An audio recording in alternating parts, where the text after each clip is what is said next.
Beyond Swell. In audio.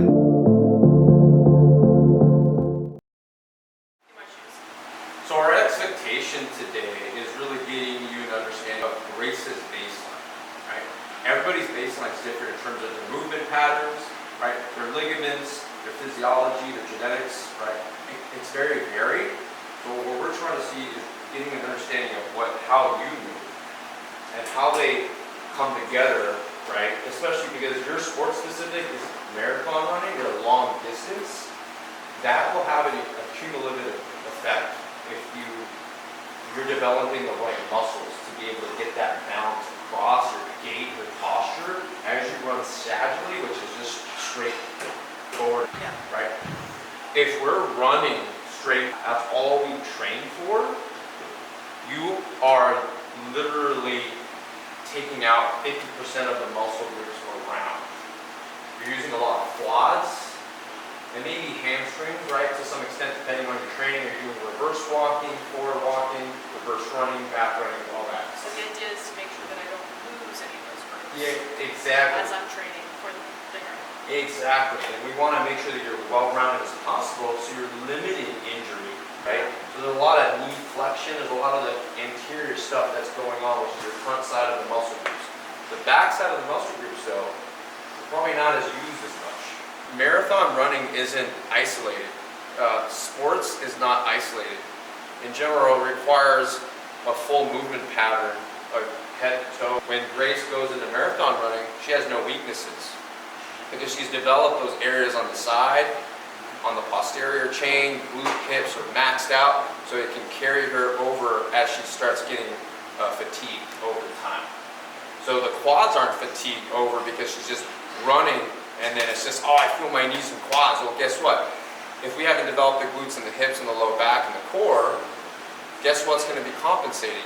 It's just overdrive, literally and figuratively overdrive on the knees and the quads and those hip flexors, right? And that's how I get injured. So with the first test, we're looking at a squat.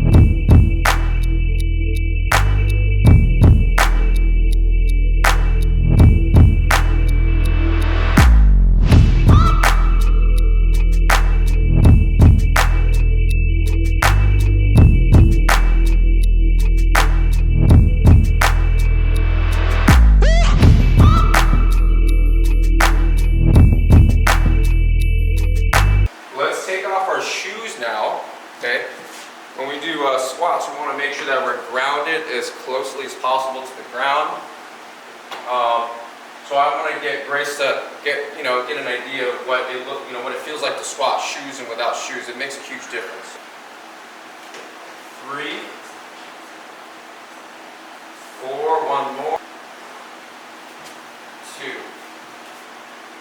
Snap. First snap of the day. I felt, honestly, a little bit more secure in the shoes, but maybe that's just because that's what I'm used to. Yeah. When I did it without the shoes, I was more conscious of my connection with the floor. Okay.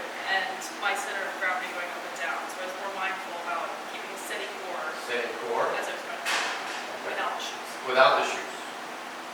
Okay. So, put it this way. We've been squatting for, again, a millennia, but we didn't have shoes before. We didn't have these nice running shoes, right, with all this technology. So, it would make sense that if we're squatting, we want to make sure that we have all bare contact on the feet, right? Balls of our feet, midfoot to heel. Shoes, unfortunately, they can create gait postural issues, the pronation, because, not only are feet, different for everybody, for the most part, when you squat, you want to make sure that you have as much contact on the ground, because once you have, shoes are artificially added to your body, it can affect your gait, your posture, your balance, your stability. And then if you add weight, again, other muscle groups are starting to compensate more than others, and things can contribute less or more. So really focus on maybe some functional minimal shoes. That's probably recommended. I would not, gear for running. Now when you train for running, as Grace is going to be doing, next year she's going for that marathon. She's going to be in first place, by the way. Third at worst. Right? She's going to rock it, by the way. So that specific training function is going to be based on just running. So she's going to need those running shoes. But if he's trying to strengthen up, Try to go minimal and try to get as close to contact to the floor. And that's pretty much all functional training. We're trying to focus getting that spatial awareness through your whole body, right? And not add anything else extra that's not necessary. Little as you get advanced, as Grace gets advanced, she can start adding more machines and equipment into the workout, right? But in general, we're trying to make sure that her whole body is the movement. By the way, Grace's squats were really, really good. Not a lot of people can squat with feet pointing forward and get parallel. Most people cannot squat in this position because our hips naturally wants to externally rotate to give us the space for that glute, the hip, to drop below the parallel line. We can't drop the parallel line in our femur, basically our legs. They're going to be restricting at a certain point, right? And then what happens is that if you knock your knees together, which is knee valgus, you can't squat down. Most people have to really open up that space and then externally rotate their toes out and then be able to get really deep. She didn't need to do that, so congratulations.